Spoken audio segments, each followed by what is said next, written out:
கர்த்தருடைய பரிசுத்த நாமம் மகிமைப்படுவதாக. இந்த நாளிலே நாம் தியானிக்கும்படியாக தெரிந்து கொண்ட வேத வசனம் லூக்கா எழுதின சுவிசேஷம் 21ஆம் அதிகாரம் 36ஆம் வசனத்தை யாராவது வாசிக்கலாம்? லூக்கா 21ஆம் அதிகாரம் 36ஆம் வசனம். ஆகையால் இனி சம்பவிக்க போகிற இவைகளுக்கெல்லாம் நீங்கள் தப்பி மனுஷகுமாரனுக்கு முன்பாக நிற்க பாத்திரவான்களாக எண்ணப்படுவதற்கு எப்பொழுதும் ஜெபம் பண்ணி விழித்திருங்கள் என்றார். ஆண்டவராய் இயேசு கிறிஸ்து இந்த உலகத்தினுடைய கடைசி நாட்களில் என்ன நிகழும், என்ன சம்பவிக்கும் என்பதை குறித்து இந்த லூக்கா எழுதின சுவிசேஷத்தின் பகுதிகளிலே அவர் குறிப்பிடுகிறார். இப்பொழுது நாம் அனுபவித்துக் கொண்டிருக்கின்ற இந்த கொரோனா வியாதியை தடுத்து நிறுத்த வேண்டும் என்று 2 வருஷங்களாக பலரும் ஜெபம் பண்ணி கொண்டிருக்கிறார்கள். ஜெபிக்க ஜெபிக்க வியாதி குறைஞ்சிருக்குதா கூடி இருக்கிறதா என்று கேட்டால் வியாதி என்ன செஞ்சுக்கிட்டே போகுது, கூடிக்கொண்டே போகிறது. 1வது அலை என்றார்கள், 2வது அலை என்றார்கள். இப்பொழுது அடுத்த அலை வரப்போகிறதாக சொல்லி பயமுறுத்தி கொண்டிருக்கிறார். நிறைய பேர் ஜெபம் பண்றாங்க. பிரசித்தி பெற்ற ஊழியர்கள் கூட ஜெபித்தார்கள், ஜெபித்துக் கொண்டிருக்கிறார்கள். ஆனால் அவர்களிடத்திலேயும் இந்த கொரோனா வியாதி உள்ளே புகுந்துவிட்டது. ஜெபிக்க ஜெபிக்க வியாதி என்ன செய்கிறது, கூடுகிறது. அப்ப நம்மளை ஜெபத்தை ஆண்டவர் கேட்டாரா கேட்கலையா? கேட்டாருன்னா நிறுத்திக்கணும்னா நிக்கல வியாதி. இப்ப ஜெபத்தை ஆண்டவர் என்ன செய்யல, கேட்கல. ஏன் ஆண்டவர் கேட்கல? எனக்கு 32 பல்லும் விழுந்து போச்சு. 32 பல்லும் விழுந்து போச்சு. நம்ம பாட்டு பாடணும். கழுகினை போல் புது வாலிபம் என் உள்ளில் கிருபையாய் அனுதினம் வளர்ந்துடுதே அப்படின்னு பாடணும். அது ஒரு ஆத்மீக வளர்ச்சியை அது குறிக்கிறது. இப்ப பல் விழுந்து போன எனக்கு ஆண்டவரே இந்த பல் முளைக்க கிடவுது என்று எத்தனை ஊழியக்காரங்க ஜெபம் பண்ணாலும், எத்தனை பேர் ஜெபம் பண்ணாலும் முளைக்குமா? ரொம்ப ஸ்ட்ராங்கா சொல்றீங்களே, முளைக்குமா முளைக்காதா? நிச்சயமா செய்யாது, முளைக்கவே முளைக்காதுன்னு சொல்றேன். ஏன் அப்படி முளைக்காதுன்னா அது கடவுள் நமக்கு வச்சிருக்கிற தீர்ப்பு. இந்த உலகத்துல என்னென்ன நடக்கணும்னு ஆண்டவர் வேதத்துல எழுதி வச்சிருக்கிறாரோ அதன்படி எல்லாம் நடந்து வருகிறது. இது கர்த்தருடைய நியமனம். சில நேரங்களிலே இந்த நியமனங்களுக்கு அப்பாற்பட்டு, இயற்கைக்கு அப்பாற்பட்டு ஆண்டவர் செயல்பட்டிருக்கிறார். உதாரணமாக யோர்தானை பிளந்தது, செங்கடலை பிளந்தது, சூரியனையும் சந்திரனையும் ஆயலோனில் யோசுவா காலத்தில் நிறுத்தி வச்சது. இதெல்லாம் பைபிள்ல படிக்கிறோம். ஆனால் இந்த லூக்கா எழுதின சுவிசேஷத்திலேயும் மத்தேயு எழுதின சுவிசேஷம் 25ஆம் அதிகாரத்தில் பின்பகுதியிலேயும் நாம வாசிக்கின்ற பொழுது கடைசி காலத்தின் அடையாளங்களாக அநேக அடையாளங்களை ஆண்டவர் சொல்லி இருக்கிறார். அந்த அடையாளங்களுள் ஒன்றுதான் இந்த கொள்ளை நோய். கடைசி காலத்தினுடைய அடையாளங்களுள் ஒன்று இந்த கொள்ளை நோய். இந்த கொள்ளை நோய் நாம ஜெபம் பண்ணி நிற்கவே நிற்காதுங்கிறதா என்னுடைய புரிந்துகொண்டு. நான் எப்பொழுதுமே எனக்கு வியாதி வந்தா சுகந்தாருன்னு ஜெபம் பண்றதை விட சீக்கிரமா உங்களோட ராஜ்யத்துக்கு பரிசுத்தப்படுத்தி சேர்த்துக்கணும் அப்படின்னு தான் ஜெபம் பண்ணுவேன். எனக்கு 9 வருஷத்துக்கு முன்னால 2 கிட்னி அவுட்டா போச்சு. டாக்டர் 10 வருஷத்துல செத்து போவான்னு சொன்னார். நான் சுகந்தாருன்னு கேட்கவே இல்லை. என்ன சுகந்தம் தான் கூட ஒரு 20 வருஷம் 30 வருஷம் இருப்போம், அவ்வளவுதான்.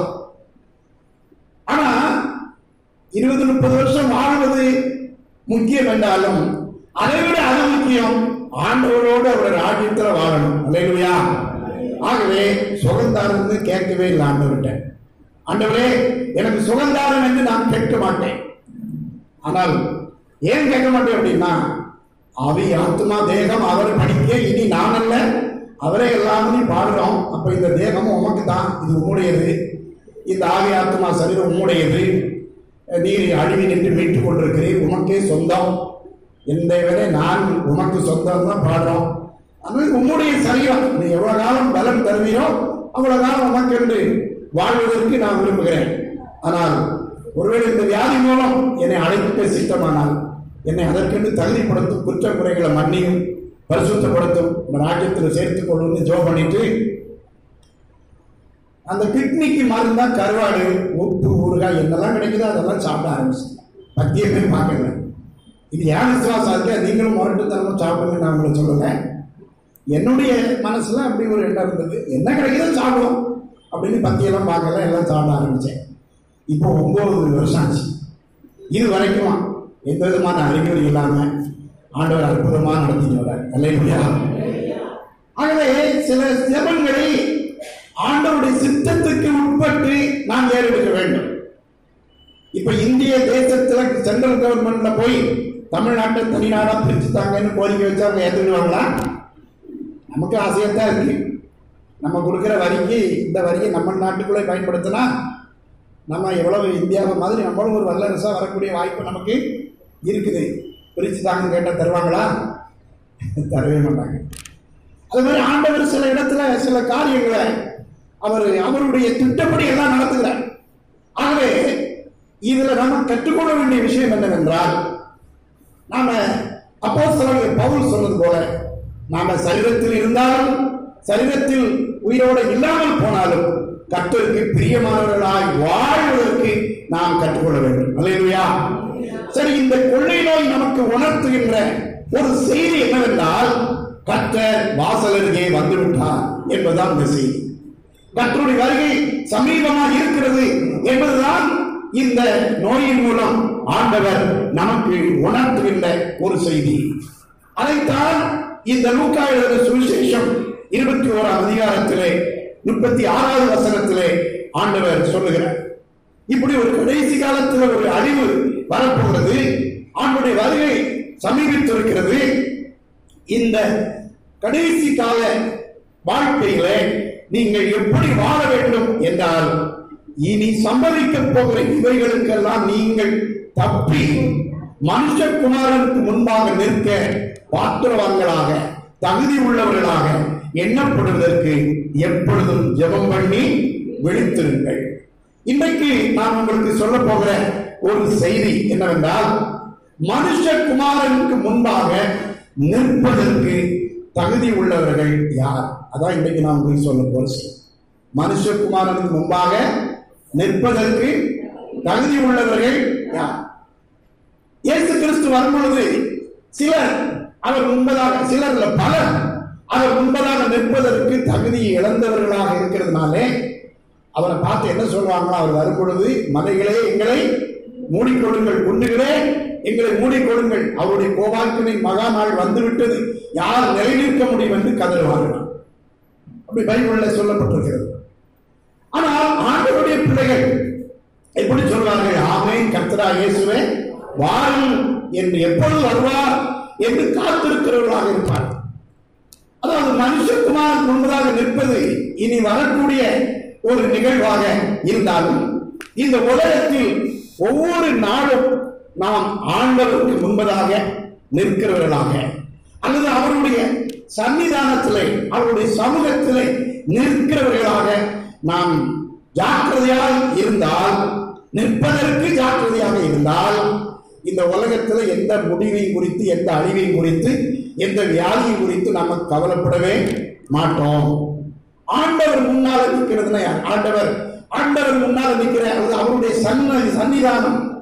ஆண்டவருடைய சன்னிதானம் என்பது அது ஒரு மலையில் இருக்கிறதா, அது ஒரு மரத்தொடியில் இருக்கிறதா, அல்லது அது எங்கே இருக்கிறது என்று உங்களுக்கு ஒரு கேள்வி எழும்பலாம். ஆண்டவருடைய சன்னிதானம் எங்கே 2 பேர் 3 பேர் நாமத்தினாலே கூடியிருக்கிறீர்களோ அங்கே அவர்கள் மத்தியில இருக்கிறேன் என்று ஆண்டவர் சொல்கிறார். நம் மத்தியில அவர் இருக்கிறார், அவருடைய சமூகத்தில் நாம் இருக்கிறோம். உதாரணத்திற்கு ஒரு வசனத்தை நான் வாசித்து காண்பிக்க விரும்புகிறேன். அப்போஸ்தலர் நடபடியின் புத்தகம் 10வது அதிகாரத்திலே அங்கே கொர்நேலியனுடைய வீட்டிற்கு அப்போஸ்தலனாகிய பேதுரு பிரசங்கிப்பதற்காக அவர் செல்கிறார். அப்படி செல்லும் பொழுது கொர்நேலியு பேதுருவை வரவேற்கிறார். வரவேற்கும் பொழுது என்ன சொல்கிறார்? 33வது வசனத்தை யாராவது வாசியுங்கள். அந்தப்படியே நான் உங்களிடத்திற்கு ஆள் அனுப்பினேன், நீர் வந்தது நல்ல காரியம், தேவனாலே உமக்கு கட்டளையிடப்பட்ட யாவையும் கேட்கும்படிக்கு நாங்கள் எல்லாரும் இப்பொழுது இங்கே தேவ சமூகத்திலே கூடியிருக்கிறோம். இங்கே தேவ சமூகம் எங்க இருந்தது? ஒரு சர்ச்சில் இருந்ததுன்னு சொல்லலை, சர்ச்சிலையும் ஆண்டவருடைய சமூகம் இருக்கிறது. ஆனால் இந்த கொர்நேலியு சொல்லுகிற இந்த வேத வாக்கியத்தின்படி, இந்த சம்பவத்தின்படி கொர்நேலியனுடைய வீட்டிலே தேவ சமூகம் இருக்கு. அல்லேலூயா. ஏன் கொர்நேலியுடைய வீட்டில் தேவ சமூகம் இருந்தது? கொர்நேலியு வீட்டில் உள்ள அவனுடைய உறவினர்கள், குடும்பத்தார் அத்தனை பேரும் பேதுரு எப்பொழுது வருவார், எப்பொழுது நமக்கு இந்த ஜீவ வார்த்தைகளை பிரசங்கிப்பார், நாம் ரட்சிக்கப்படுவதற்கேற்ற செய்திகளை எப்பொழுது நாம் கேட்போம் என்று இறை வார்த்தைக்கு, தேவ வார்த்தைக்கு அவர்கள் ஆவலாய் கூடியிருந்ததினாலே அது அந்த இடம் தேவ சன்னிதானமாய் மாறிவிட்டது. அல்லேலூயா. அப்ப ஒவ்வொரு நாளும் நாம் தேவனுடைய சமூகத்தில் இப்படி ஆவலாக வரும் பொழுது, அல்லது ஆண்டவரை தேடி நம்முடைய வீட்டிலோ மரத்திலோ தோட்டத்திலோ எங்கேயோ ஆலயத்திலோ ஆவலாக வரும் பொழுது அங்கே தேவனுடைய சன்னிதானம் இருக்கிறது. அல்லேலூயா. சரி, இந்த ஆண்டவருடைய சமூகத்திலே யாரெல்லாம் நிற்க முடியும் அல்லது யார் நிற்க முடியாது என்று ஒரு சில காரியங்களை நான் உங்களுக்கு வேகமாக சொல்ல விரும்புகிறேன். எடுத்தவர்கள் வாசிக்கலாம். 1 சாமுவேலின் புஸ்தகம் 1ஆம் அதிகாரம் 22வது வசனத்தை யாராவது வாசிக்கும்? 1 சாமுவேல் 1ஆம் அதிகாரம் 22வது வசனம். அன்னாள் கூட போகவில்லை, அவள் பிள்ளைக்கு பால் மறந்த பின்பு அவன் கர்த்தரின் சந்நிதியில் காணப்படவும் அங்கே எப்பொழுதும் நிற்கவும் இருக்கவும் நான் அவனை கொண்டு போய் விடுவேன் என்று தன் புருஷனிடத்தில் சொன்னாள். அன்னாள் குழந்தை இல்லாமல் பல நாட்கள் இருந்தாள், பல சங்கடங்களை அனுபவித்தாள். இப்பொழுது அவள் ஒரு தீர்மானம் பண்ணுகிறாள். எனக்கு ஒரு குழந்தையை நீ தந்தால் அவரை உமக்கே அர்ப்பணிப்பேன் என்று தீர்மானித்து, தீர்மானத்தின் அடிப்படையில் அந்த குழந்தைக்கு பால்குடியை நிறுத்தின பிற்பாடு அவனை தேவாலயத்தில் கொண்டு போய் விடுகிறாள். என்ன நோக்கத்தோடு விடுகிறாள்? அவன் கர்த்தரின் சந்நிதியிலே காணப்படவும் அங்கே எப்பொழுதும் இருக்கவும். அப்ப சாமுவேலை அந்த பெற்றோர் அர்ப்பணித்ததனுடைய நோக்கம் என்னவென்றால், சாமுவேல் கர்த்தரின் சந்நிதியிலே காணப்பட வேண்டும், அங்கே எப்பொழுதும் இருக்க வேண்டும். இன்னொரு வசனத்தை நம்ம வாசிப்போம். 1 சாமுவேல் 2ஆம் அதிகாரம் 18வது வசனத்தை வாசிப்போம். சாமுவேல் என்னும் பிள்ளையாண்டான் சணல் ஏகோத்தை தரித்தவனாய் கர்த்தருக்கு முன்பாக பணிவிடை செய்தான். கர்த்தரின் சந்நிதியிலே காணப்படும்படி கொண்டு போய் விடப்பட்ட சாமுவேல் கர்த்தருக்கு முன்பதாக பணிவிடை செய்தான். இந்த சாமுவேல் கர்த்தருக்கு முன்பதாக கர்த்தருடைய சன்னிதானத்திலே நின்று பணிவிடை செய்து கொண்டிருந்த அதே காலகட்டத்திலே இன்னும் சிலர் அங்கே இருந்தார்கள். அவரை விட சீனியர் மோஸ்ட் அனுபவத்திலே கூடினவர்கள். அவர்கள் யார்? ஏலி என்ற ஒரு பிரதான ஆசாரியன், அவருடைய 2 குமாரர் ஓப்னி பினெகாஸ். அவர்களை குறித்தும் பைபிளிலே இப்படி குறிப்பிடப்பட்டிருக்கிறது. 1 சாமுவேல் 1ஆம் அதிகாரம் 3வது வசனத்தை வாசியுங்கள்.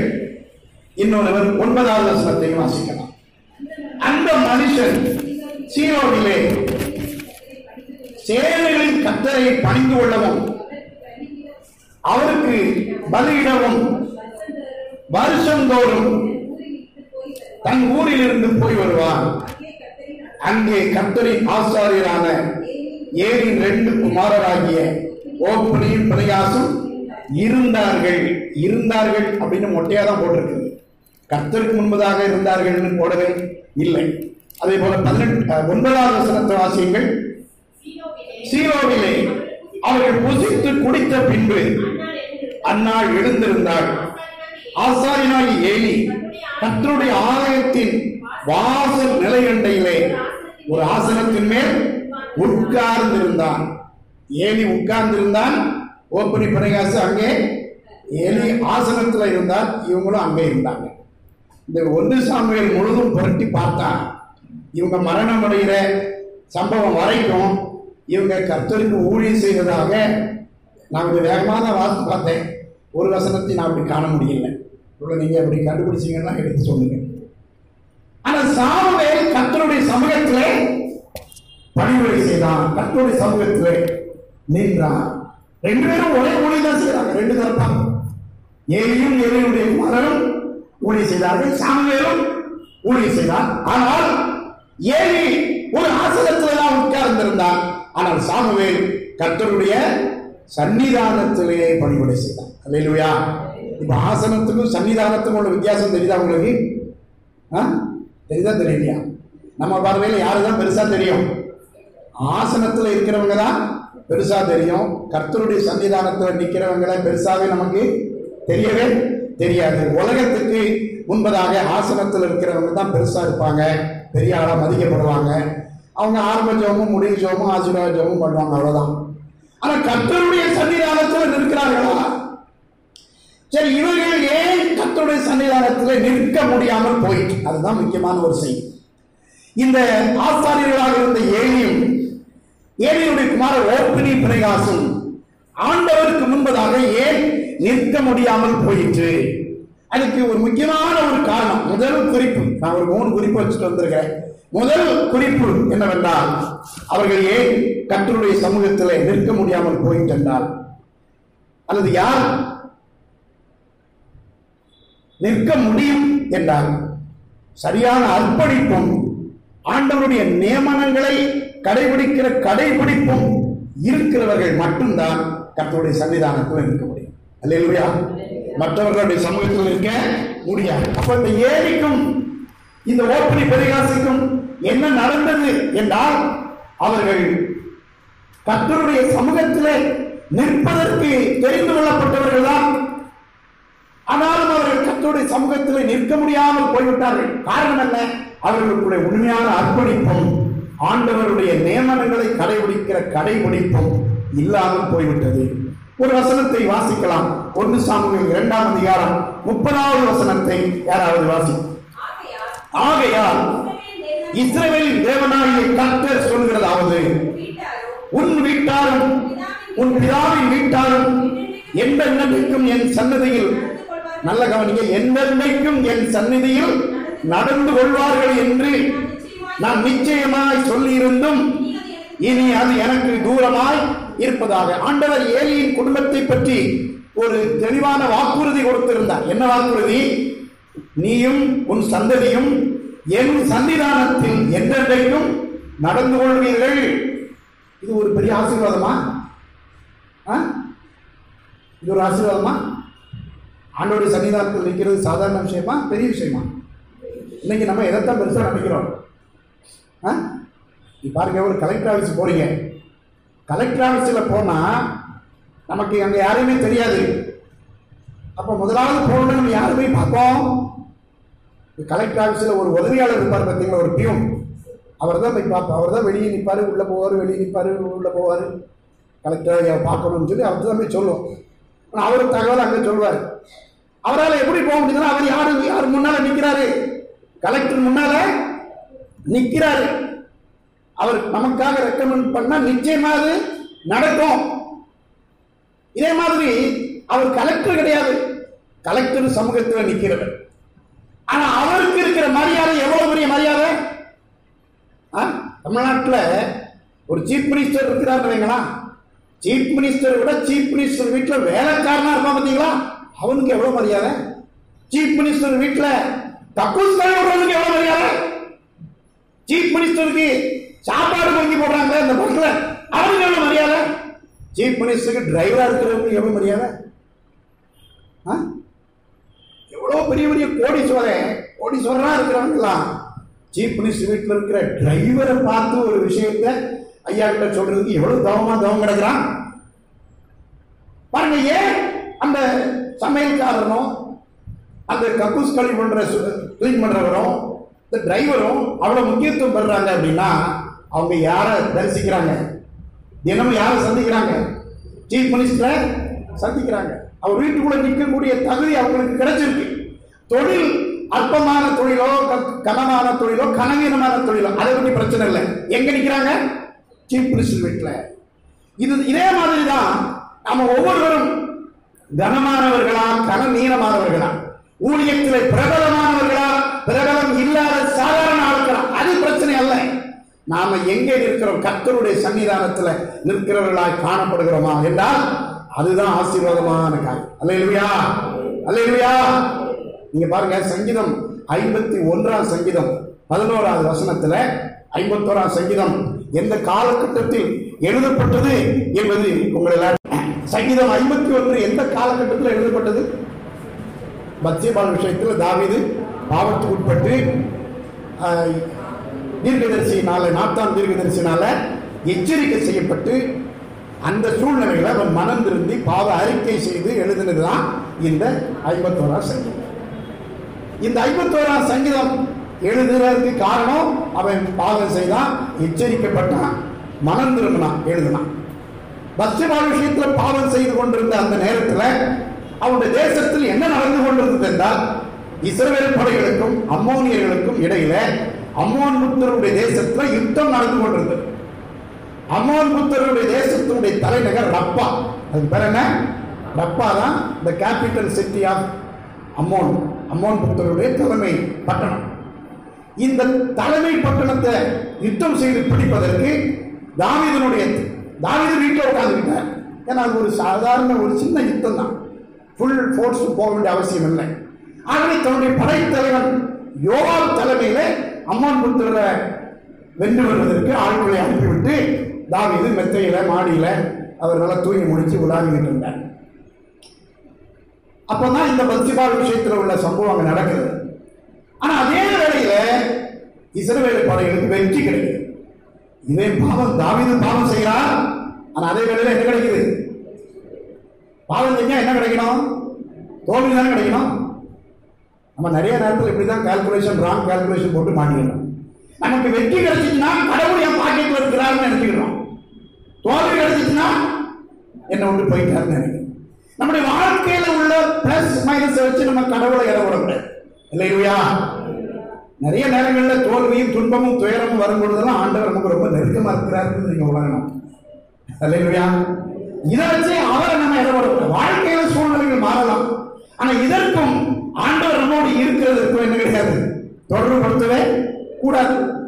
அங்கே வெற்றி கிடைத்தது. ஆனா தாவீதுடைய ஆவிக்குரிய ஜீவியத்தில் தோல்வியில் அவன் போய் கொண்டிருந்தான்.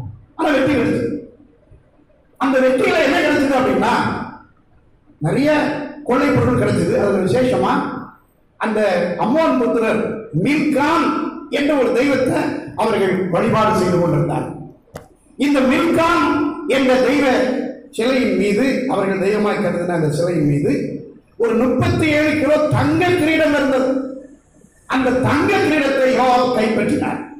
அது தாவீதிடம் கையளிக்கப்பட்டது, தாவீதுடைய தலையில வைத்து எடுக்கப்பட்டது. இன்னும் நிறைய கொள்ளைகள் எல்லாம் கிடைச்சு.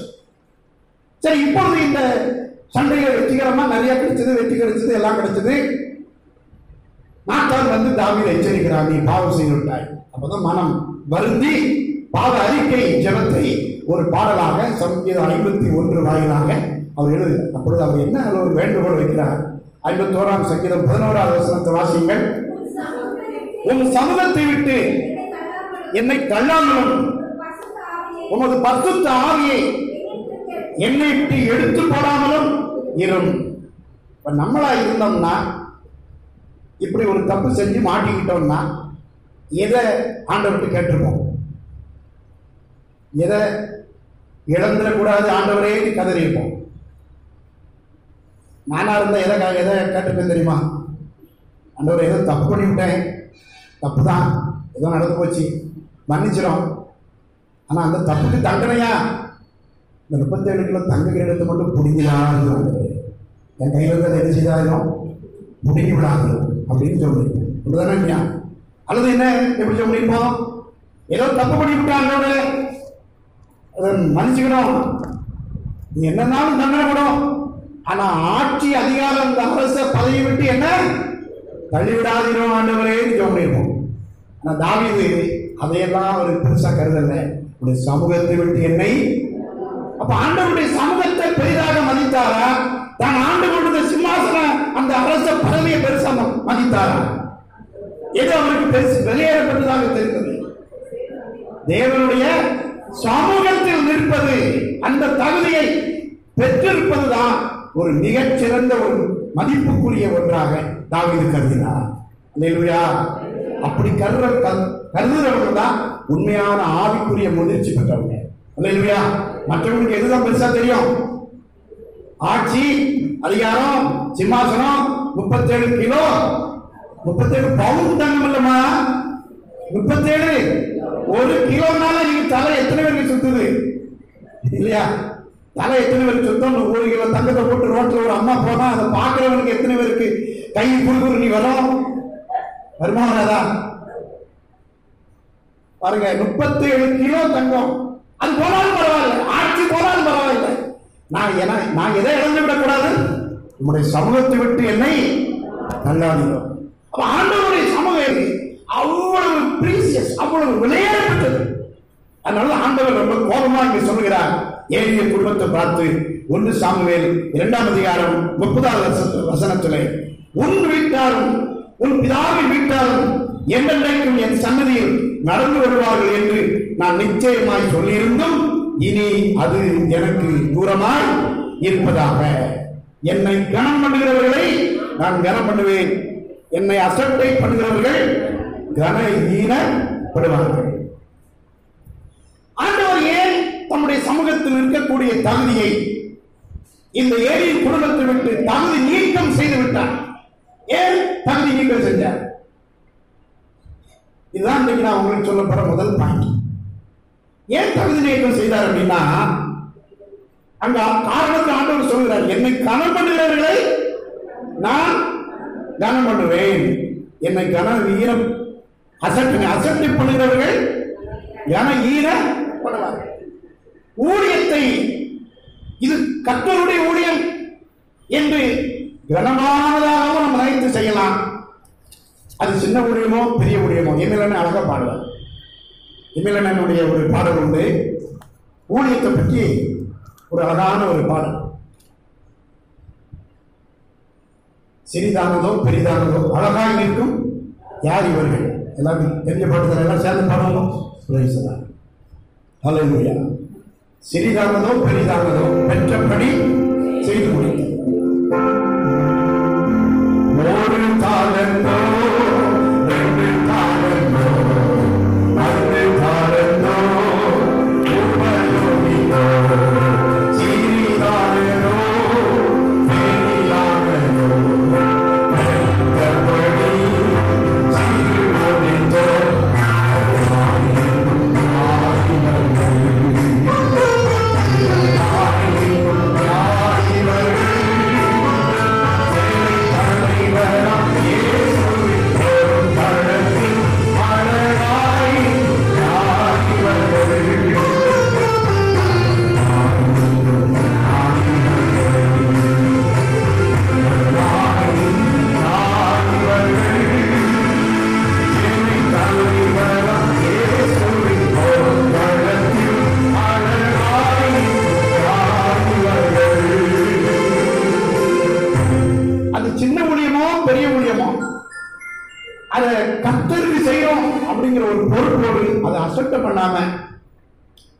இன்னைக்கு நிறைய பேர் அசெப்ட் பண்ணிடுறோம். எப்படி அசெப்ட் பண்ணிடுறோம்?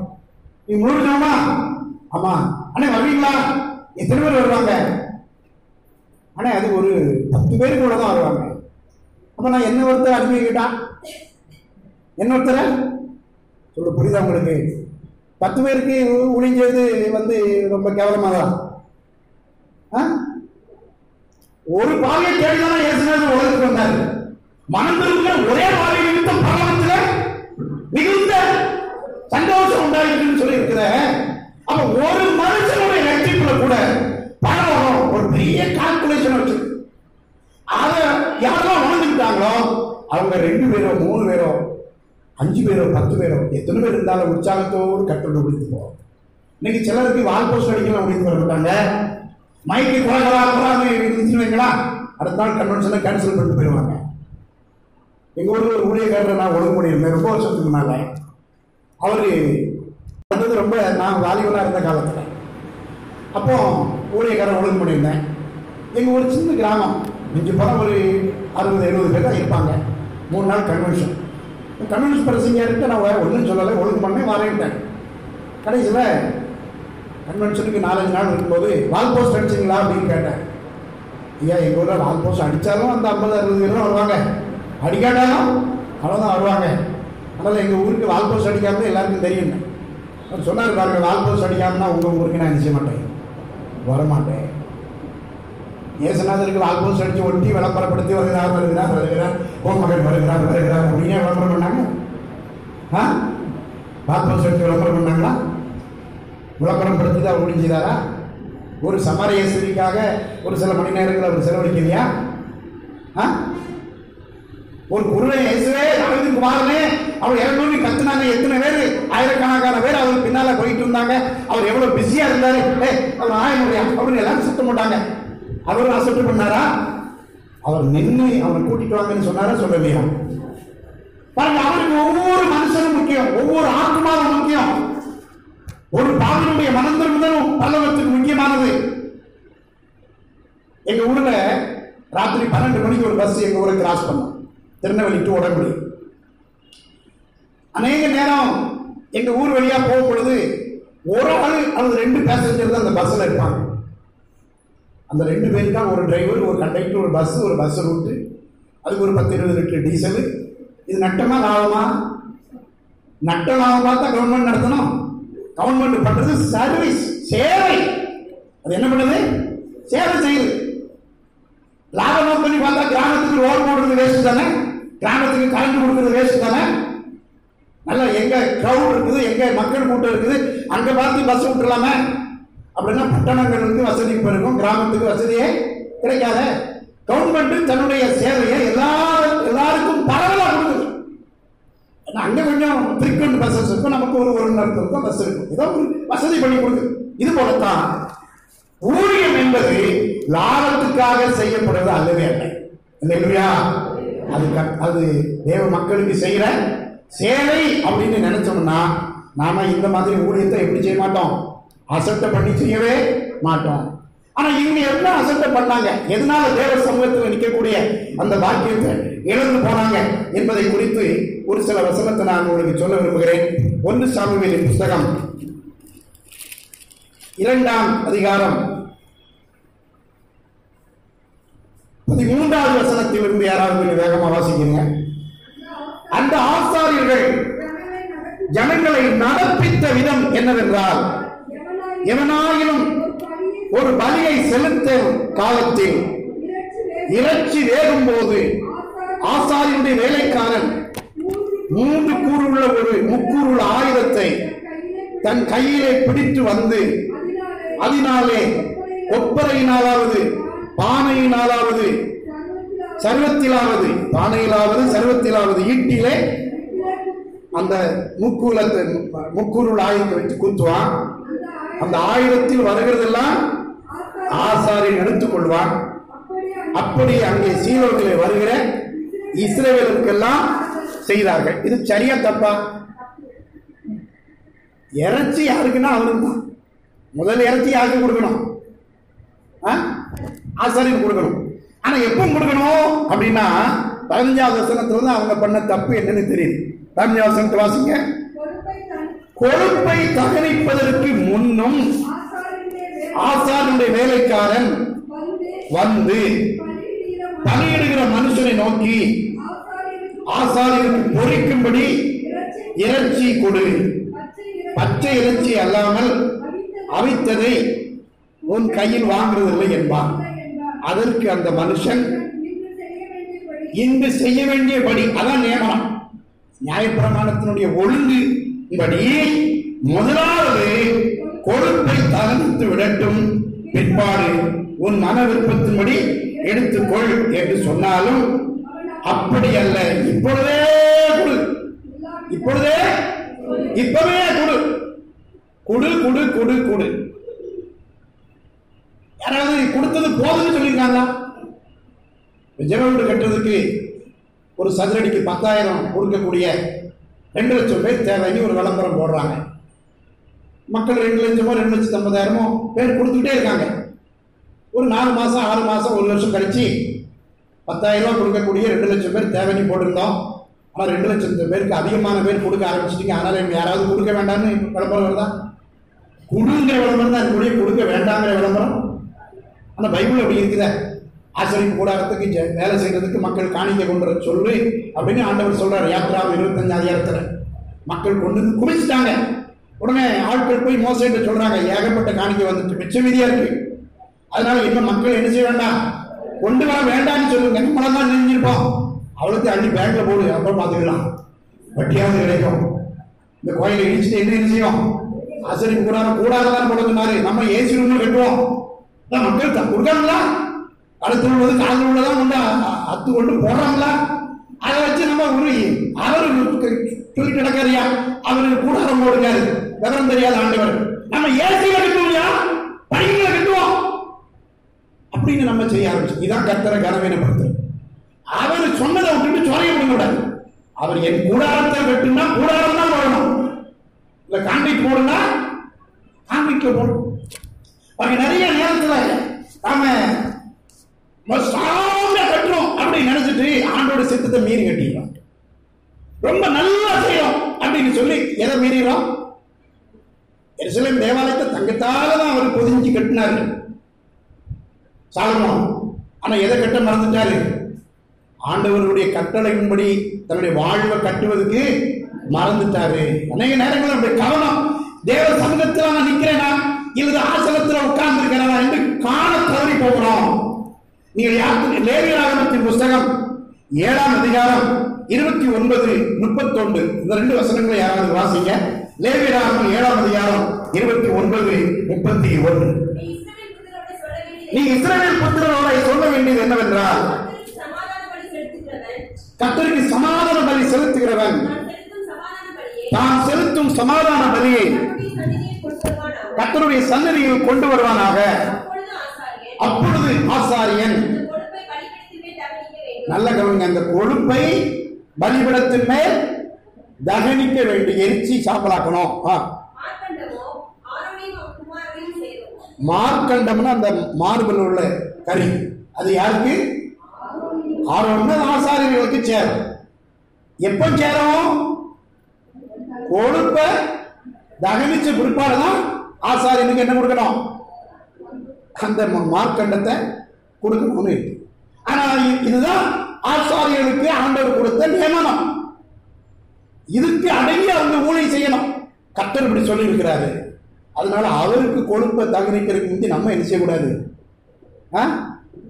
எடுக்கக்கூடாது அப்படிங்கிற ஒரு பய உணர்வோடு அவங்க கர்த்தருக்கு ஊழியம் செய்யாம, கர்த்தர் கிடக்காரியா எனக்கு மேல அது கொடு, நீ தாரியா நான் இந்த முக்குருள் ஆயத்தை வச்சு குத்தி புடுங்கிட்டான் அப்படின்னு சொல்லி அவங்க கர்த்தரை அசட்டை பண்ணாங்க.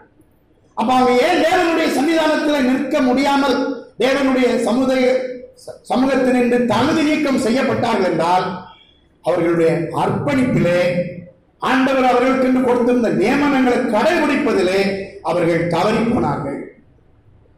அதான் காரணம். அதான் மிக முக்கியமான காரணம். அருமையான தேவனுடைய பிள்ளைகளே, நாம அதை ரொம்ப சிம்பிளா உடைச்சிடுறோம். ஆண்டவர் நமக்கு நியமித்த நியமனங்கள், நமக்குன்னு தந்த அழைப்பு, நமக்குன்னு தந்த பொறுப்பு, அது சின்னதோ பெருசோ, சிறிதானதோ பெரிதானதோ, ஒருத்தருக்கு ஒரு தானம் தான் கொடுத்தாரு. அவன் அதை என்ன பண்ணனா உதச்சு வச்சான்.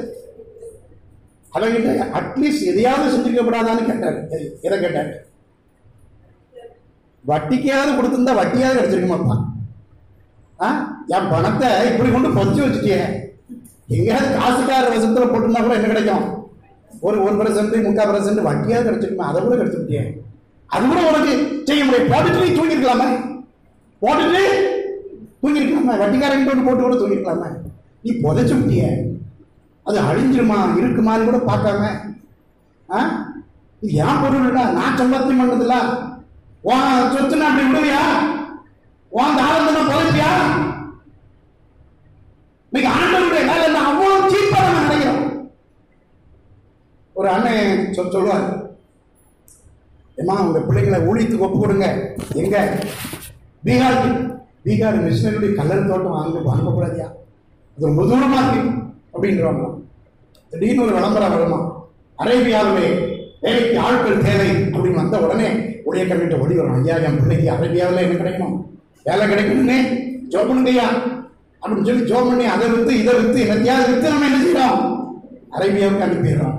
அவர் கேட்பாரு, அந்த ஊழியக்காரர் கேட்டாரு, அரேபியாவா வீட்டு வளர்வுலையா இருக்கு, பீகார் தூரத்துல இருக்கு, அரேபியா எங்க இருக்கு? உன் வீட்டு வளர்வுலையா இருக்கு. அப்ப அரேபியாவுக்கு அர்ப்பணிக்கிற நீ ஒட்டகம் வச்சாலும் பரவாயில்ல, மாசம் இவ்வளவு சம்பளம் வரணும்னு எதிர்பார்க்கிற நீ தேவனுடைய பணியை எவ்வளவு கீழ்த்தனமா நினைக்கிற. சிலவங்க வருவாங்க, எப்படி வருவாங்கன்னா ஐயா உங்களுடைய பிள்ளைகளுக்காக ஜோமன வருவான். ஐயா என் பையனுக்காக ஜோமனுங்க ஐயா. அது படிப்பே அரண்மனைக்கு வெறும் கூப்பிட்டே வெறும் ஒண்ணுமே மண்டையில இல்லை. ஊழியத்திலே சேர்ந்து விட்டீங்க. ஊழியனா அவ்வளோ இழக்கிறோமா? ஊழியம்னு அவ்வளோ இழக்கிறோமா? என்னை கனம் பண்ணுகிறவர்களை நான் கனம் பண்ணுவேன். ஆண்டவருக்கு முதல் ஈட்ட கத்தருக்கு கொடுக்கணும், முதல் தரமானதை கொடுக்கணும். சும்மா அந்த நசல் கொண்டது, நொட பிடிச்சது, நொண்டி நுடத்தெல்லாம் கொண்டு எடுக்கிறது. ஆண்டவர் எல்லாருக்கும் வாய்ப்பு கொடுப்பாரு, அதெல்லாம் கூப்பிட்டா பரவாயில்ல. இப்படி நம்ம ஆண்டவர் அநேக நேரங்களில் இந்த ஏழையினுடைய குடும்பத்தை போல நம்ம கனவீனப்படுத்துகிறோம். அதனால எதை இழந்து போயிடுறோம்? என்ன ஆசீர்வாதம்? தேவனுடைய சமூகத்தில் நிற்கிற தகுதியை இழந்து போகிறோம். பெரிய ஆசீர்வாதம் 37 கிலோ தங்கத்தை விட, அரசனாக ஆட்சி பீடத்தில் இருப்பதை விட விலையேறப்பட்டது உம்முடைய சமூகம். அதனாலதான் ஜெபித்தா, உங்களுடைய சமூகத்தை விட்டு என்னை தள்ளாதீரோம். ஆண்டவருடைய சமூகத்தில் நீங்க நிற்கக்கூடிய தகுதி கிடைச்சிச்சுன்னா போதும். நீங்க ஒரு வாட்ச்மேனோ, டிரைவரோ அல்லது சமையல்காரரோ இல்ல கக்கூசுகள் வேலை கிடைச்சா கூட அவர் வீட்டில் பணி செய்யறது மாதிரி பாக்கியம் எங்கேயும் கிடையாதுயா. அல்லேலூயா. இரண்டாவது, ஆண்டவருடைய சமூகத்தை நம்ம எப்படி இழக்கிறோம்? யாரெல்லாம் தேவனுடைய சன்னிதானத்தில் நிற்க முடியாம போறாங்க என்றால், அதே லூக்கா எழுதின சுவிசேஷம் 21ஆம் அதிகாரம் 34வது வசனத்தை யாராவது வாசிப்போம். உங்கள் இருதயங்கள் பெருந்திண்டியினாலும் வெறியினாலும் லௌகீக கவலைகளினாலும் பாரமடையாத படிக்கும். பாருங்க, எப்ப நம்ம தேவ சமூகத்தை இழந்து போவோம்னா, நம்முடைய இருதயம் ஒன்று வெறி கொள்வதனால் அல்லது அதிலே மூழ்கி விடுவதனால். எதுல? பெருந்திண்டி, வெறி. அளவுக்கு அதிகமான உணவு, அளவுக்கு அதிகமான பணம், அளவுக்கு அதிகமான சம்பாத்தியம், இது வந்த உடனே பைபிள் சொல்லுது, ஐஸ்வர்யம் விருத்தியானால் இதயத்தை அதுக்கு மேல என்ன செய்யாத, வைக்காத. அப்படின்னா என்ன அர்த்தம்? அது விருத்தி ஆகிட்டே போச்சுன்னா நம்ம மனசு எங்க போயிடும்? அங்க போயிடும். மனசு எங்க போகாது? கர்த்தரை நோக்கி பார்க்க போகாது. இதுவும் நமக்கு டேஞ்சர் தான். இன்னொன்னு, லௌகீக கவலைகளினாலும் பாரமடையாதபடி. ஒருத்தனுக்கு அளவுக்கு அதிகமா இருக்கு, அவனுக்கும் மனசுல பாரம் வந்துருது. இன்னொருத்தருக்கு இல்லாம இருக்கு, அவனுடைய இல்லாமையை நினைத்தும் அவன் கவலை கொள்கிறான். இந்த கவலை, தன்னுடைய வாழ்வை குறித்த கவலை, அவனை தேவ சமூகத்தில் நிற்காதபடி, நிற்கக்கூடிய தகுதியை இழக்கும்படி செஞ்சு விடுகிறது. இன்னொரு வசனத்தை நான் உங்களுக்கு இன்னும் கொஞ்சம் விளக்கமாக நான் சொல்ல வேண்டும் என்று விரும்புகிறேன்.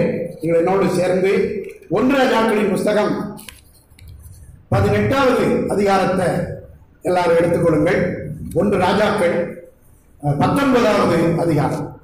1 ராஜாக்கள் 19வது அதிகாரம் 1 முதல் 3 வசனங்களை வேகமாய் வாசி. எலியா செய்த எல்லாவற்றையும், அவன் தீர்க்கதரிசிகள் எல்லாரையும் பட்டயத்தாலே கொண்டு போட்ட செய்தி. எந்த தீர்க்கதரிசியை கொண்டு போட்டார் எலியா? எந்த தீர்க்கதரிசியை கொண்டு போட்டார்? பாகாலின் தீர்க்கதரிசிகளை அவர் பட்டயத்தால் கொண்டு போட்டார். பாகாலின் தீர்க்கதரிசிகள் யாருடைய ஆளு?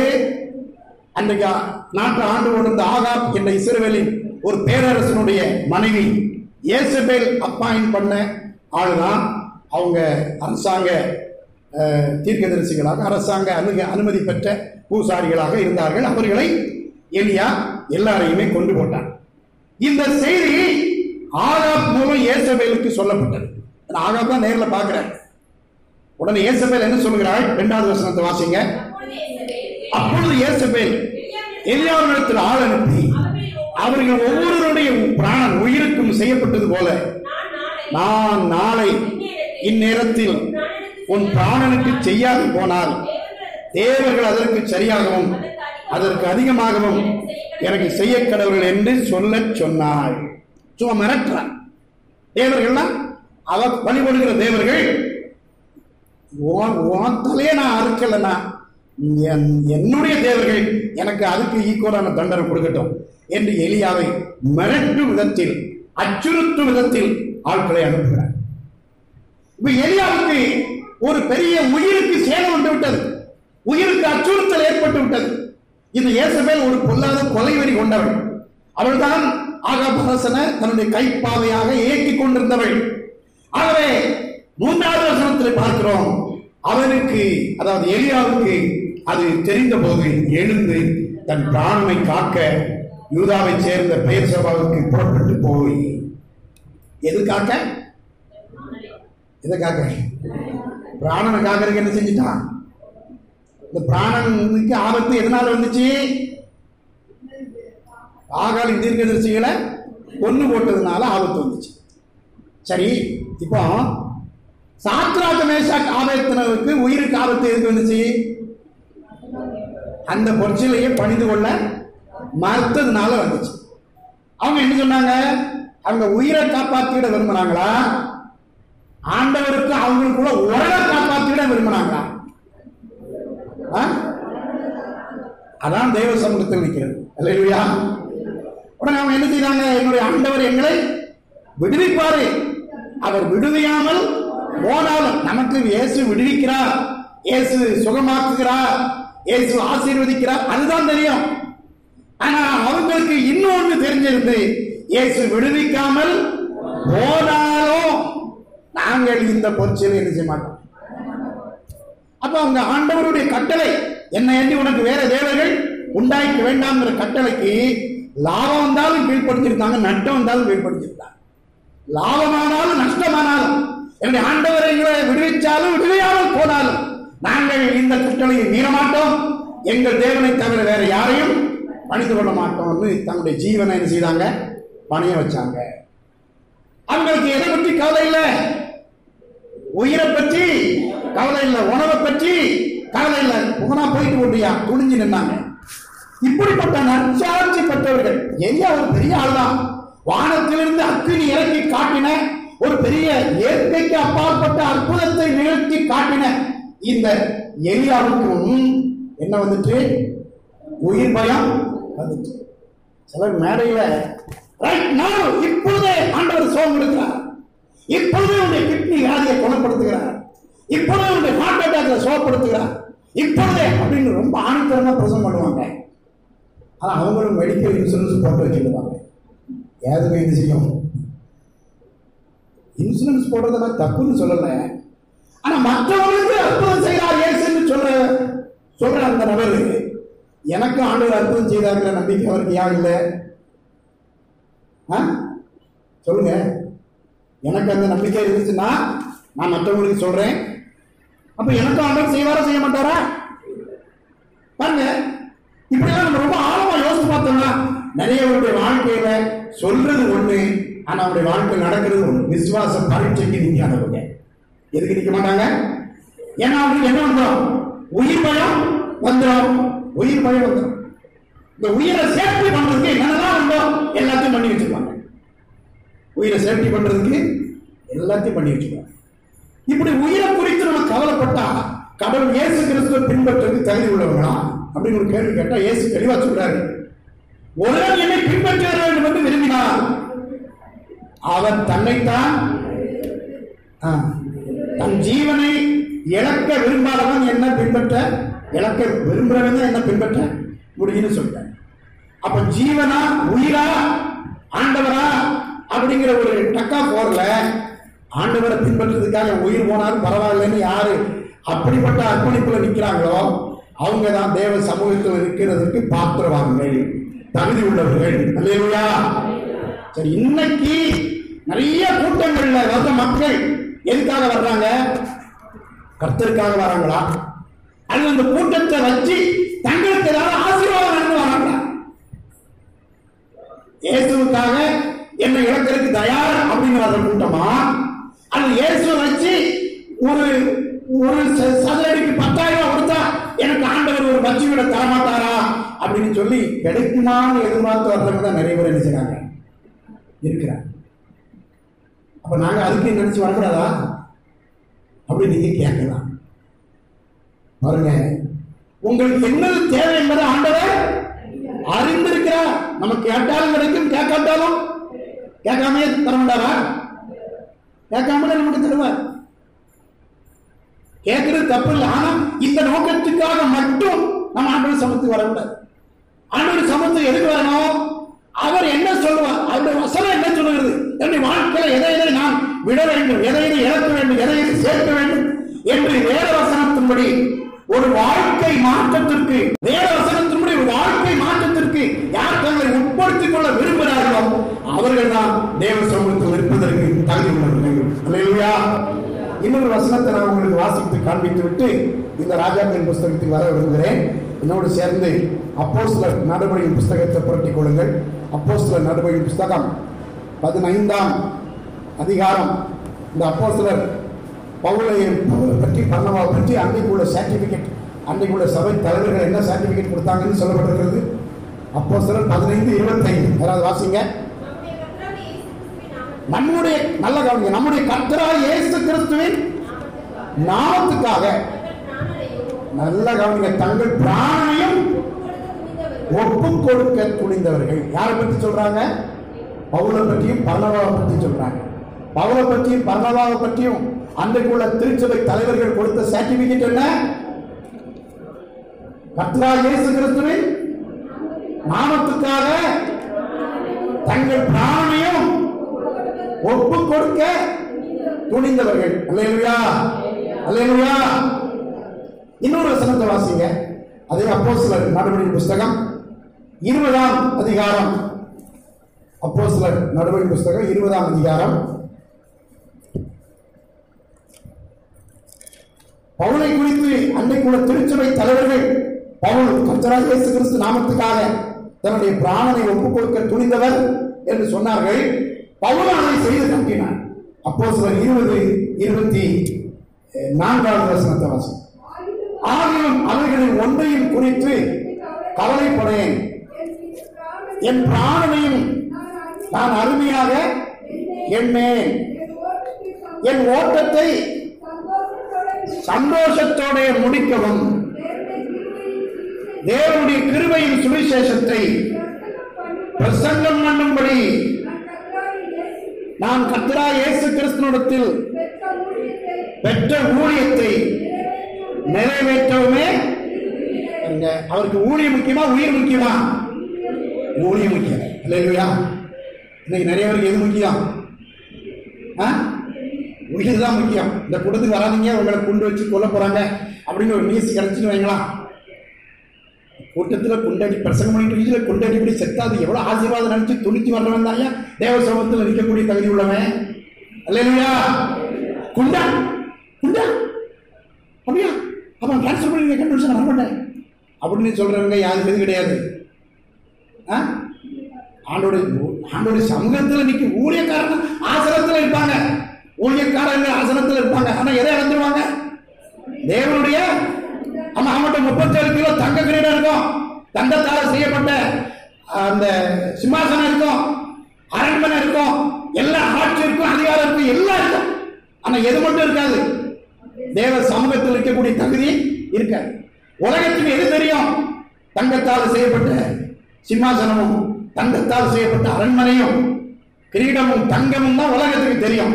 எப்ப இவ்வளவு இருக்காரு. ஆனா உலகத்தினுடைய கண்ணுல எது தெரியாது? இவ்வளவு உடையவராக இருக்கிற இந்த தாவீது ராஜா கடவுளுடைய சன்னிதானத்தில் இருக்கக்கூடிய தகுதி இழந்து போனார் அப்படின்பது யாருக்கும் தெரியாது. அல்லேலூயா. நம்மளுக்கு இன்னைக்கு நிறைய பேர் பார்க்கும்போது அம்மா எவ்வளவு பெரிய ஆளா இருக்காங்க, எவ்வளவு பெரிய ஆளா இருக்காங்க அப்படின்னு தான் நம்ம நினைக்கிறோம். ஆனா அவங்களுக்குள்ள என்ன இல்லாம போயிருது? அன்றைய நேரத்துல தேவனுடைய சமூகத்தில் இருக்கக்கூடிய தகுதி இல்லாம போயிருக்கு. இப்போ மறுபடியும் இந்த ராஜாக்களின் புஸ்தகம் 18ஆம் அதிகாரத்துக்கு வாங்க. நேரம் நெருங்குது. ராஜாக்களின் புஸ்தகம் 17ஆம் அதிகாரம் முதல் வசனத்தை வேகமா வாசிங்க.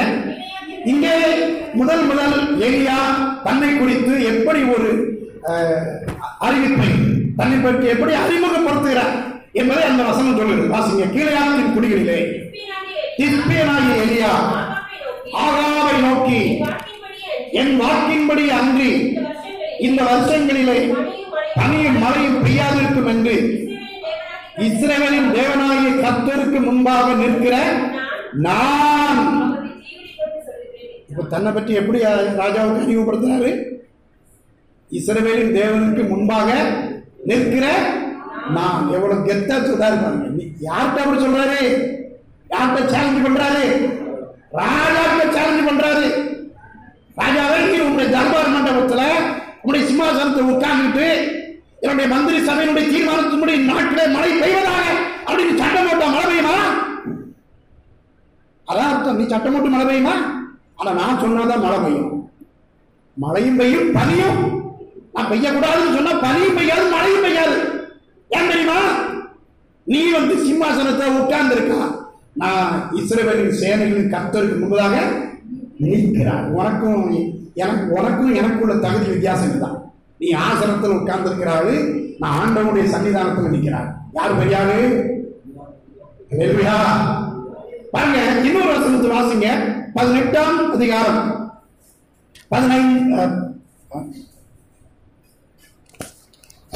2 ராஜாக்கள் 3ஆம் அதிகாரம் 14ஆம் வசனத்தை வாசிங்க. சரி, அது வேண்டாம், நேரம் ஆயிட்டது. இப்படி 2-3 இடத்துல அவர் தன்னை பற்றி சொல்வார். 15வது வசனம் 1 ராஜாக்கள் 18-15. அதற்கு எலியா, இன்றைக்கு என்னை அவனுக்கு காண்பிப்பேன் என்று சேனைகளின் கர்த்தருக்கு முன்பதாக நிற்கிற, இந்த இடத்துல அப்படி சொல்லுகிறார், சேனைகளின் கர்த்தருக்கு முன்பதாக நிற்கிற நான் அப்படிங்கிற பெருமிதத்தோடு வாழ்ந்தேன். இப்போ இந்த உயிருக்கு அச்சுறுத்தல் ஏற்பட்ட பொழுது அவர் ஓடி போயிட்டார். எங்க ஓடினாரு? 19வது அதிகாரம் 3ஆவது வசனத்துல தன் பிராணனை காக்க யூதாவை சேர்ந்த பேர்சாவுக்கு புறப்பட்டு போய் வேலைக்காரனை அங்கே நிறுத்திவிட்டு வனாந்தரத்தில் ஒரு நாள் பிரயாணம் போய் இப்ப சிங்கிளா போறாரு. ஏன்னா வேலைக்காரனை கூட்டு போனா அவன் மூலமா இதை செஞ்சிடக்கூடாது, தான் எங்க ஒளிஞ்சிருக்கேங்கிறது தெரிஞ்சிடக்கூடாது. நம்ம செல்போன் எல்லாம் ஆஃப் பண்ணிட்டு சிம் கார்டத்துக்கு தூரத்தி போட்டு போற மாதிரி அந்த நெட்டை வச்சு கண்டுபிடிச்சிடக்கூடாதுன்னு சொல்லி என்ன பண்றாங்களோ அந்த மாதிரி வேலைக்காரனை கூட கூட்டுவாம சிங்கிளா ஒத்த ஆளா அவனை பேர்சபா வனாந்தரத்தில் பண்ணிட்டு திரும்பி ஒரு நாள் பிரயாணம் போய் ஒரு சூரிய செடிகளை படுத்துக்கிட்டு, ஆண்டவரே நான் சாகணும், என்ன சீக்கிரம் எடுத்துக்கொள்ளணும், இவ்வளவு நாள் விழிக்கிட்டது போதும் அப்படின்னு அவன் சோகத்தோட சொல்றான். ஆண்டவர் தன்னுடைய தூதனை அனுப்பி அவனுக்கு என்ன கொடுத்தாரு? 6வது வசனத்தை வாசிங்க. அவன் விழித்து பார்க்கிற பொழுது அப்ப தூங்கிட்டான். நிம்மதியா தூங்கிட்டான். என்ன நிம்மதி? நம்மளை இனி என்ன உயிருக்கு ஆபத்து இந்த வனாந்தரத்தின் தாண்டி அதுக்கு எங்க ஒரு 40 கிலோமீட்டர் ஒரு நாள் பிரயாணம்னா ஒரு குத்து மதிப்பா 40 கிலோமீட்டர் போயிருக்கிறோம், நம்மளை எவரும் கண்டுபிடிக்க முடியாது. தூங்கிட்டான். ஆண்டவர் நம்முடைய தூதன் அனுப்பி அவன் தலைக்கு மாட்டில் கொண்டு சாப்பாடு வச்சிருக்கிறேன். இல்லையா? எங்க கொண்டு வைக்காது, தலைக்கு மாட்டில் சாப்பாடு வச்சிருக்கேன். அவன் தூங்குறான். அவனை தட்டி எழுப்புறார் தூதன். எழுந்திருந்து போஜனம் பண்ணு. முடிச்சு பார்க்கிறான், தளரில் சுடப்பட்ட அடையும் பாத்திரத்தில் தண்ணீரும் அவன் தலைமாட்டி இருந்தது. அப்பொழுது அவன் புசித்து குடித்து திரும்ப ஒரு தூங்க மாட்டான். 2ஆம் தூக்கம் வயிறு நிலத்தில் அப்படி தூக்கம். 7வது வசனத்தை பாருங்க. கட்டுரை தூதன் திரும்ப 2ஆம் முறை வந்து அவனை தட்டி எழுப்பி எழுந்திருந்து போஜனம் பண்ணி நீ பண்ண வேண்டிய பிரயாணம். 1வது தூதர் என்ன சொன்னாரு? எழுந்திருந்து போஜனம் பண்ணி மட்டும்தான் சொன்னார் 5வது வசனத்துல.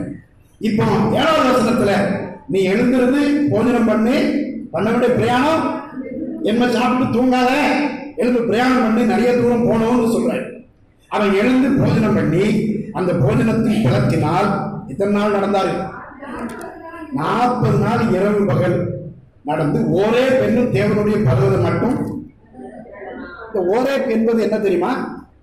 அது இஸ்ரவேல் மக்களுக்கு தேவனுடைய வார்த்தை மோசை மூலமாக கிடைத்த இடம் தான் இந்த ஓரே. அல்லேலூயா. ஓரே நல்ல இடமா கெட்ட இடமா? ரொம்ப நல்ல இடம். இஸ்ரவேல் மக்களுக்கு தேவனுடைய வார்த்தை மோசைக்கு வெளிப்பாடு கிடைச்ச இடம் இந்த ஓரே. அது மாத்திரமல்ல, யாத்திரான நூல்ல படிக்கிறோம், மோசைக்கு ஆடு மேய்க்கும் பொழுது கர்த்தருடைய தரிசனம் கிடைச்ச இடம் இந்த ஓரே. அல்லேலூயா. இந்த ஓரையை பற்றி சில சிறப்புகள் பைபிள்ல சொல்லப்படுது. ஆனா அந்த ஓரை அவர் போயிட்டார். எந்த பலத்தால போனாரு? ஆண்டவர் கொடுத்த சாப்பாட்டின் பலத்தினால் 40 நாள் நடந்து போறார். இப்ப அந்த ஓரைக்கு போய் அங்க ஒரு கெதிகளை போய் தங்குறார். தங்கின உடனே ஆண்டவர் கேட்கிறாரு, எலியாவே இங்கே உனக்கு என்ன காரியம்? 9வது வசனம். இங்கிலீஷ் பைபிள் எப்படி போட்டிருக்கா? எலியாவே நீ இங்க என்ன பண்ணிக்கிட்டு இருக்க அப்படின்னு போடு. இங்க உனக்கு என்ன காரியம், என்ன வேலை? அதை இங்கிலீஷ் பைபிள்ல போட்டு இங்கிலீஷ் டிரான்ஸ்லேஷன்ல இங்கே நீ என்ன பண்ணி கொண்டிருக்கிறாய்? நீ பண்ண வேண்டியது நிறைய விஷயம் இருக்கு. இங்க என்ன பண்ணிக்கிட்டு இருக்க? அந்த சிலத்துல கோபத்தில் கேட்போம்ல, நான் அந்த வேலை சொல்லி இங்க பிடிக்கிட்டாங்க அப்படின்னு. அந்த மாதிரி அவன் சொல்றான் பாருங்க 10வது வசனத்துல, நான் ரொம்ப பக்தி வைராட்டமா இருந்தேன், அது நிறைய விஷயங்கள்லாம் செஞ்சேன், இந்த தீர்க்கதரிசிகள்லாம் நான் கொண்டு போட்டு நான் எதிர்த்து, அதனால கட்டோட தீர்க்கதரிசிகள்லாம் என் சுபன் கொண்டு போட்டா, நான் ஒருத்தன் மட்டும் தான் இருக்கேன், என்னையும் கொள்றதுக்கு வகை தேடுறாங்க, அதனால இங்க வந்துட்டேன் அப்படின்னு சொல்றான். 11வது வசனத்துல ஆண்டவர் சொல்றாரு, வாசிங்க. அப்பொழுது அவர், நீ வெளியே வந்து கர்த்தருக்கு முன்பதாக பர்வதத்தில், 17வது அதிகாரம் 1வது வசனத்தில் தன்னை பற்றி அவர் சொல்லும் பொழுது கர்த்தருக்கு முன்பதாக நிற்கிற நான் அப்படின்னு சொன்னாரு. 18ஆம் அதிகாரம் 15வது வசனத்திலையும் தேனில் கர்த்தருக்கு முன்பதாக நிற்கிற நான் அப்படின்னு சொன்னாரு. இப்போ அவர் யார் முன்னால நிக்கல, போ கர்த்தருக்கு முன்னால நிக்கல. அதனாலதான் கர்த்தர் சொல்றாரு, நீ வெளியே வந்து கர்த்தருக்கு முன்பாக பர்வதத்தில். இவர் நின்னது எந்த இடம்? ஒரே பெண்ண தேவனுடைய வார்த்தை கிடைச்ச இடம். ஆனா அது யாருடைய சமூகம் கிடையாது. எலியாவுக்கு அது கர்த்தருடைய சமூகம் கிடையாது. நல்லா புரிஞ்சுக்கிடுங்க. ஓரேவுல கர்த்தருடைய வார்த்தை வெளிப்பட்டது உண்மை. ஓரேவுல மோசேக்கு முச்சொடி தரிசனம் கிடைச்சது உண்மை. ஆனா எலியாவுக்கு அது கர்த்தருடைய சமூகம் அல்லவே அல்ல. அப்ப கர்த்தருடைய சமூகத்தை அவர் எங்க மிஸ் பண்ணாரு, எங்க இழந்தாரு? 17வது அதிகாரத்தில் கர்த்தருக்கு முன்பதாக நிற்கிற நான் சொல்றாரு. 18ஆம் அதிகாரம் 15வது வசனத்தில் கர்த்தருக்கு முன்பதாக நிற்கிற நான் என்று சொல்கிறார். ஆனால் நீ வந்தது நல்ல காரியம், தேவனாலே உமக்கு கட்டளையிடப்பட்ட யாவையும் கேட்கும்படிக்கு நாங்கள் எல்லாரும் இப்பொழுது இங்கே தேவ சமூகத்திலே கூடியிருக்கிறோம். இங்கே தேவ சமூகம் எங்க இருந்தது? ஒரு சர்ச்சில் இருந்ததுன்னு சொல்லல, சர்ச்சிலையும் ஆண்டோட சமூகம் இருக்கிறது. ஆனால் இந்த கொர்நேலியு சொல்லுகிற இந்த வேத வாக்கியத்தின்படி, இந்த சம்பவத்தின்படி கொர்நேலியுடைய வீட்டிலே தேவ சமூகம் இருக்கு. அல்லேலூயா. ஏன் கொர்நேலியுடைய வீட்டில் தேவ சமூகம் இருந்தது? கொர்நேலியு வீட்டில் உள்ள அவனுடைய உறவினர்கள், குடும்பத்தார் அத்தனை பேரும் பேதுரு எப்பொழுது வருவார், எப்பொழுது நமக்கு இந்த ஜீவ வார்த்தைகளை பிரசங்கிப்பார், நாம் ரட்சிக்கப்படுவதற்கு கேட்ட செய்திகளை எப்பொழுது நாம் கேட்போம் என்று இறை வார்த்தைக்கு, தேவ வார்த்தைக்கு அவர்கள் ஆவலாய் கூடியிருந்ததினாலே அது அந்த இடம் தேவ சன்னிதானமாய் மாறிவிட்டது. அல்லேலூயா. அப்ப ஒவ்வொரு நாளும் நாம் தேவனுடைய சமூகத்தில் இப்படி ஆவலாக வரும் பொழுது, அல்லது ஆண்டவரை தேடி நம்முடைய வீட்டிலோ மரத்திலோ தோட்டத்திலோ எங்கேயும் ஆலயத்திலோ ஆவலாக வரும் பொழுது அங்கே தேவனுடைய சன்னிதானம் இருக்கிறது. அல்லேலூயா. சரி, இந்த ஆண்டவருடைய சமூகத்திலே யாரெல்லாம் நிற்க முடியும் அல்லது யார் நிற்க முடியாது என்று ஒரு சில காரியங்களை நான் உங்களுக்கு வேகமாக சொல்ல விரும்புகிறேன். எடுத்தவர்கள் வாசிக்கலாம். 1 சாமுவேலின் புஸ்தகம் 1ஆம் அதிகாரம் 22வது வசனத்தை யாராவது வாசிக்கும். 1 சாமுவேல் 1ஆம் அதிகாரம் 22வது வசனம். அன்னாள் கூட போகவில்லை, அவள் பிள்ளைக்கு பால் மறந்த பின்பு அவன் கர்த்தரின் சந்நிதியில் காணப்படவும் அங்கே எப்பொழுதும் நிற்கவும் இருக்கவும் நான் அவனை கொண்டு போய் விடுவேன் என்று தன் புருஷனிடத்தில் சொன்னாள். அன்னாள் குழந்தை இல்லாமல் பல நாட்கள் இருந்தாள், பல சங்கடங்களை அனுபவித்தாள். இப்பொழுது அவள் ஒரு தீர்மானம் பண்ணுகிறாள். எனக்கு ஒரு குழந்தையை நீ தந்தால் அவரை உமக்கே அர்ப்பணிப்பேன் என்று தீர்மானித்து, ஒரு தீர்மானத்தின் அடிப்படையிலே அந்த குழந்தைக்கு பால்குடியை நிறுத்தின பிற்பாடு அவனை தேவாலயத்தில் கொண்டு போய் விடுகிறாள்.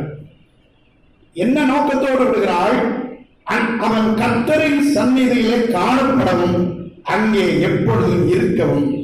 அப்ப சாமுவேலை அந்த பெற்றோர் அர்ப்பணித்ததனுடைய நோக்கம் என்னவென்றால், சாமுவேல் கர்த்தரின் சந்நிதியிலே காணப்பட வேண்டும், அங்கே எப்பொழுதும் இருக்க வேண்டும். இன்னொரு வசனத்தை நம்ம வாசிப்போம். 1 சாமுவேல் 2ஆம் அதிகாரம் 18வது வசனத்தை வாசிப்போம். சாமுவேல் என்னும் பிள்ளையாண்டான் சணல்நூல் ஏபோத்தை தரித்தவனாய் கர்த்தருக்கு முன்பாக பணிவிடை செய்தான். கர்த்தரின் சந்நிதியிலே காணப்படும்படி கொண்டு போய் விடப்பட்ட சாமுவேல் கர்த்தருக்கு முன்பதாக பணிவிடை செய்தான். இந்த சாமுவேல் கர்த்தருக்கு முன்பதாக கர்த்தருடைய சன்னிதானத்திலே நின்று பணிவிடை செய்து கொண்டிருந்த அதே காலகட்டத்திலே இன்னும் சிலர் அங்கே இருந்தார்கள். அவரை விட சீனியர் மோஸ்ட் அனுபவத்திலே கூடினவர்கள். அவர்கள் யார்? ஏலி என்ற ஒரு பிரதான ஆசாரியன், அவருடைய 2 குமாரர் ஓப்னி பினெகாஸ். அவர்களை குறித்தும் பைபிளிலே இப்படி குறிப்பிடப்பட்டிருக்கிறது. 1 சாமுவேல் 1ஆம் அதிகாரம் 3வது வசனத்தை வாசியுங்கள். இன்னொருவர் 9வது வசனத்தை வாசிக்கலாம். அந்த மனுஷன் சீலோவிலே சேனைகளின் கர்த்தரை பணிந்து கொள்ளவும் அவருக்கு பலியிடவும் வருஷந்தோறும் தன் ஊரில் இருந்து போய் வருவான். அங்கே கர்த்தரின் ஆசாரியரான ஏலியின் 2 குமாரராகிய ஓப்னியும் பினெகாசும் இருந்தார்கள். இருந்தார்கள் அப்படின்னு மொட்டையா தான் போட்டிருக்கிறது. கர்த்தருக்கு முன்பதாக இருந்தார்கள் போடவே இல்லை. அதே போல 9வது வசனத்தை வாசியுங்கள். சீலோவிலே அவர்கள் புசித்து குடித்த பின்பு அந்நாள் எழுந்திருந்தாள். ஆசாரியனாகி ஏலி கர்த்தருடைய ஆலயத்தின் வாசல் நிலையண்டையிலே ஒரு ஆசனத்தின் மேல் உட்கார்ந்திருந்தான். ஏலி உட்கார்ந்திருந்தான். ஓப்னி பினெகாசு அங்கே ஏலி ஆசனத்தில் இருந்தார். இவங்களும் அங்கே இருந்தாங்க. இந்த 1 சாமுவேல் முழுதும் புரட்டி பார்த்தா இவங்க மரணம் அடைகிற சம்பவம் வரைக்கும் இவங்க கர்த்தருக்கு ஊழியம் செய்ததாக நான் வேகமாக வாசித்து பார்த்தேன். ஒரு வசனத்தை நான் அப்படி காண முடியல. நீங்க அப்படி கண்டுபிடிச்சீங்கன்னா எடுத்து சொல்லுங்க. ஆனா சாமுவேல் கர்த்தருடைய சமூகத்திலே பணிவிடை செய்தான். கர்த்தருடைய சமூகத்திலே நின்றான். 2 பேரும் ஒரே ஊழியம் தான் செய்யறாங்க. 2 தரப்பாங்க.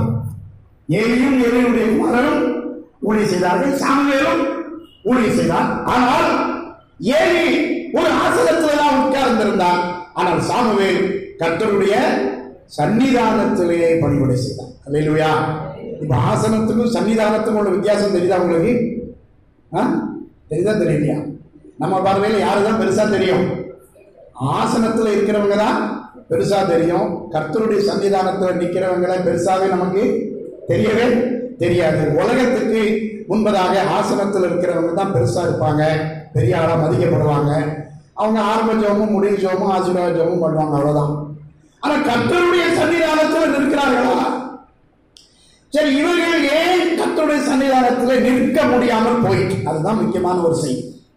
இந்த ஆசாரியர்களாக இருந்த ஏலியும் ஏலியுடைய குமாரர் ஓப்னி பினெகாசும் ஆண்டவருக்கு முன்பதாக ஏன் நிற்க முடியாமல் போயிற்று? அதுக்கு ஒரு முக்கியமான ஒரு காரணம். முதல் குறிப்பு, நான் ஒரு 3 குறிப்பு வச்சுட்டு வந்திருக்கேன். முதல் குறிப்பு என்னவென்றால், அவர்கள் ஏன் கர்த்தருடைய சமூகத்தில் நிற்க முடியாமல் போயிட்டென்றால், அல்லது யார் நிற்க முடியும் என்றால், சரியான அர்ப்பணிப்பும் ஆண்டவருடைய நியமனங்களை கடைபிடிக்கிற கடைபிடிப்பும் இருக்கிறவர்கள் மட்டும்தான் கர்த்தருடைய சன்னிதானத்தில் நிற்க முடியும். அல்லேலூயா. மற்றவர்களுடைய சமூகத்தில் நிற்க முடியாது. அப்ப இந்த ஏலிக்கும் இந்த ஓப்னி பினெகாசுக்கும் என்ன நடந்தது என்றால், அவர்கள் கர்த்தருடைய சமூகத்திலே நிற்பதற்கு தெரிந்து கொள்ளப்பட்டவர்கள் தான். ஆனாலும் அவர்கள் கர்த்தருடைய சமூகத்திலே நிற்க முடியாமல் போய்விட்டார்கள். காரணம் என்ன?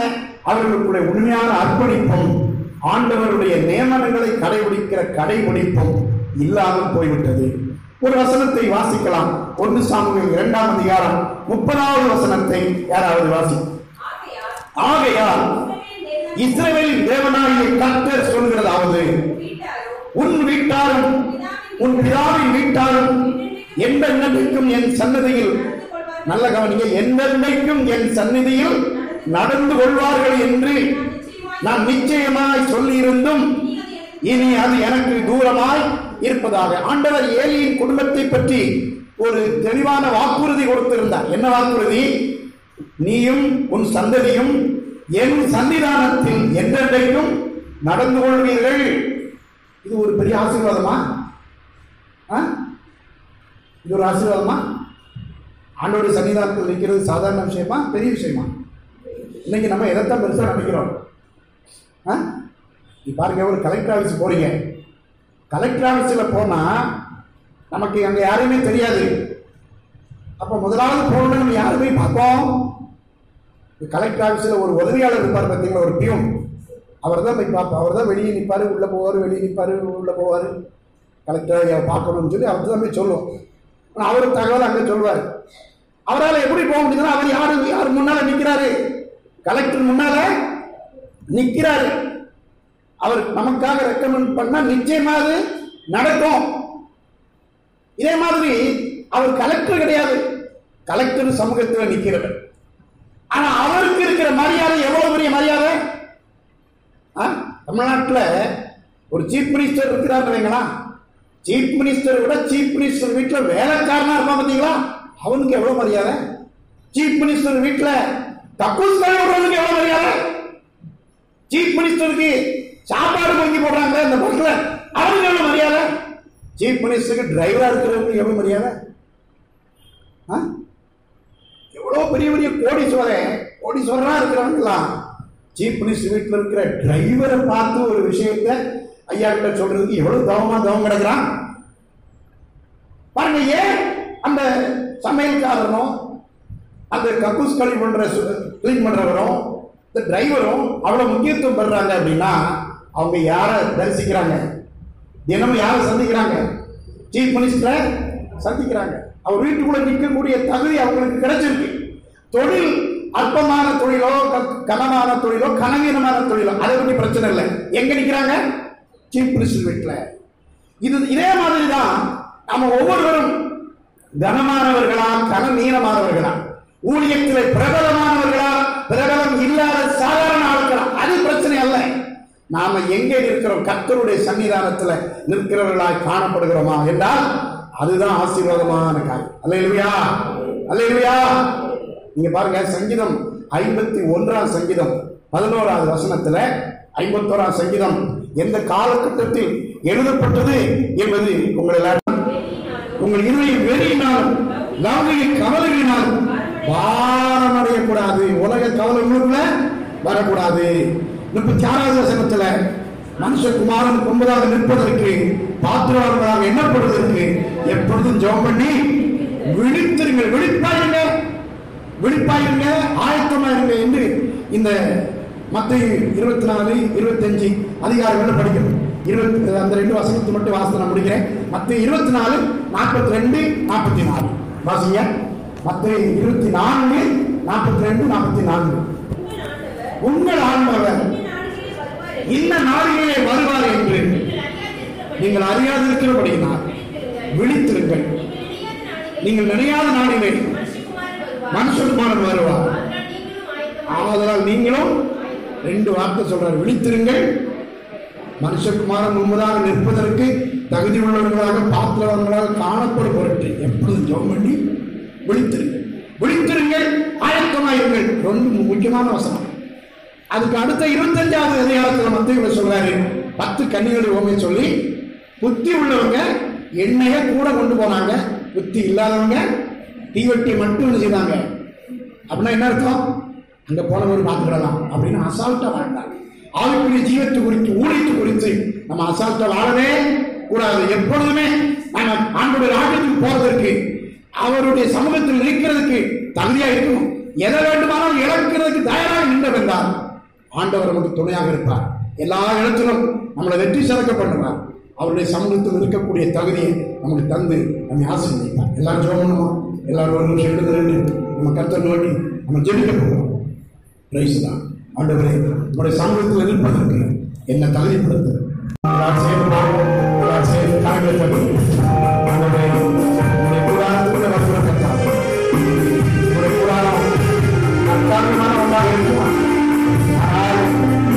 சமூகத்தில் வந்து நிற்கும் பொழுது எங்களுக்கு அந்த பாதுகாப்பு இருக்கிறாங்க, எங்களுக்கு ஆசீர்வாதம் இருக்கிறாங்க. அந்த சமூகத்தில் இருக்கிறவர்களாக எங்களை பதிவு கட்டாங்க. பேசலாம்.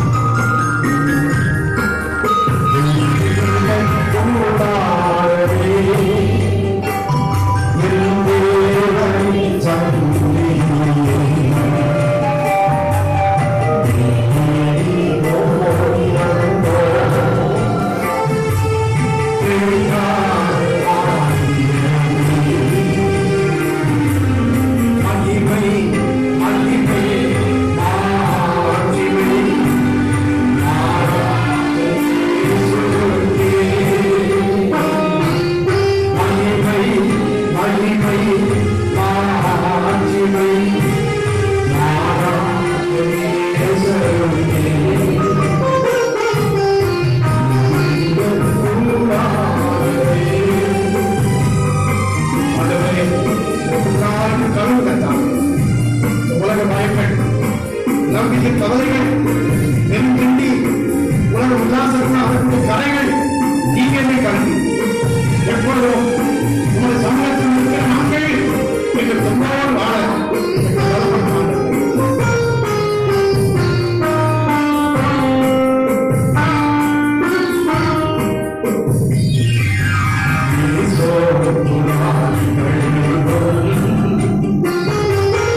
அறிவோம்